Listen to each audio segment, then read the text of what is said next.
ఎందుకు వచ్చినావు బ్యాంక్కి? నాకు రుణమాఫీ అయిందా కాలేదా అని తెలుసుకోవడానికి వచ్చిన.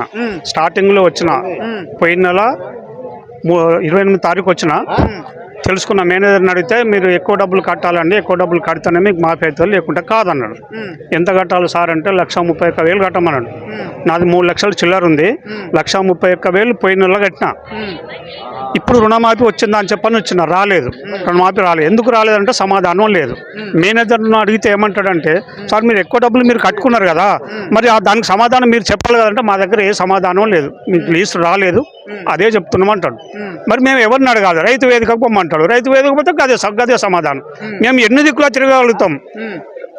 వేదిక మీద ఖచ్చితంగా అడిగితే కలెక్టర్ దగ్గర పొమ్మంటారు. కలెక్టర్ మాకు దొరుకుతాడా? మాకు అవైలబుల్ ఉంటుందా? మేము ఆయనతో మాట్లాడగలమా? టైం ఇస్తే మాట్లాడతాము, కానీ ఆయన దగ్గర మాకు టైం దొరకదు. మేము మా బాధ ఎవరికి చెప్పుకోవాలో, ఎవరిని అడగాలి? నువ్వు ఎందుకు ప్రకటించినావు రుణమాఫీ